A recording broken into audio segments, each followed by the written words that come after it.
आइए अब हम आखिरी आपको अकाउंटिंग प्रिंसिपल करवाने जा रहे हैं, जो कि नई है, बहुत इंपॉर्टेंट है, वेरीफाइएबल एंड ऑब्जेक्टिव कंसेप्ट।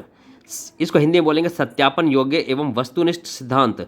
यानी कि अकाउंट की ये प्रिंसिपल हमें ये बताती है कि ट्रांजैक्शन के अंदर कोई भी जो मॉनेटरी ट्रांजैक्शन है उसका किताबों में उन्हीं ट्रांजैक्शन का किताबों में लिखा किया जाएगा जिसका आपके पास सपोर्टिंग डॉक्यूमेंट्स है, जिसका आपके पास पूरा एविडेंस है, जिसका आपके पास ये पक्का प्रूफ है कि ये जो ट्रांजैक्शन हुई है ये कहाँ से आई है, ये किस तरह से आई है, उसके आपके पास कागज़ होने चाहिए उस ट्रांजैक्शन के।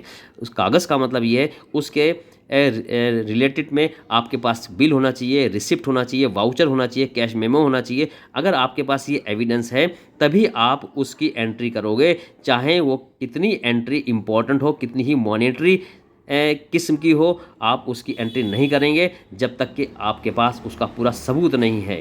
क्योंकि जब ऑडिट होती है, जब आपकी अकाउंट्स की ट्रांजैक्शन को चेक किया जाता है, तो उससे संबंधित, उससे रिलेटेड जो ट्रांजैक्शन है उससे रिलेटेड एविडेंस मांगा जाता है। और अगर आपके पास वो एविडेंस नहीं है और आपने उसकी एंट्री कर ली, तो ये जालसाजी के रूप में आपने ये एंट्री करी है और आपने अकाउंटिंग प्रिंसिपल की तौहीन करी है, यानी कि उसकी अवमानना की है। तो ये वेरीफाइएबल एंड ऑब्जेक्टिव कंसेप्ट हमें बताता है, it tells us only those transaction should be recorded in the book of accounts. वही किताबों में लिखा किया जाएगा which are supported by the proper evidence, जिसका सपोर्ट में आपके पास प्रॉपर एविडेंस है, जैसे कि बिल है, रिसिप्ट है, वाउचर है, कैश मेमो है, या वो एविडेंस है जिससे कोई भी व्यक्ति, कोई भी दूसरा इंसान उसको वेरीफाई कर सके कि हाँ भाई इसके सपोर्ट में ये डॉक्यूमेंट्स हैं, ये बिल्कुल ठीक हैं। क्योंकि वो फिजिकल रूप में वो एसेट्स एक्सिस्टेंस भी होना चाहिए उसका, और उसके के लिए उसके संबंध में, यानी कि उसके रिलेट में आपके पास पक्का प्रूफ भी होना चाहिए जो आम आदमी ये सपोर्ट कर सके, वेरीफाई कर सके कि इसके सपोर्ट में डॉक्यूमेंट्स हैं। एग्जाम्पल के तौर पे हम आपको समझा सकते हैं कि माना कि एक बिजनेस ने एक मशीन ख़रीदी 50,000 रुपये की, और जैसे ही उसने मशीन ख़रीद ली, आपने उससे बिल ले लिया, सेलर से बिल ले लिया, तो आप ये 50,000 रुपये की आप किताबों में एंट्री कर सकते हो।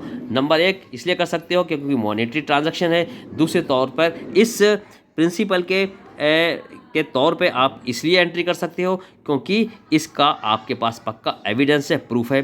तो this transaction will be recorded in the book as the business has the evidence in the shape of bill, क्योंकि आपके पास इस एंट्री का पक्का सबूत है, आप इसकी एंट्री कर सकते हो। तो शॉर्ट रूप में हम ये कह सकते हैं कि कोई भी ट्रांजैक्शन जिसका आपके पास पूरा पक्का सबूत है, लिखित में उसका बिल है, तो उसकी आप एंट्री आप कर सकते हो। यही कंसेप्ट हमें सिखाता है। तो बच्चों, अब इस चैप्टर में हमारे सारे जो प्रिंसिपल हैं वो हमारे पूरे हो गए हैं। अब हम आपको इसका अगला लेक्चर के अंदर हम अगला टॉपिक आपको कवर करने जा रहे हैं।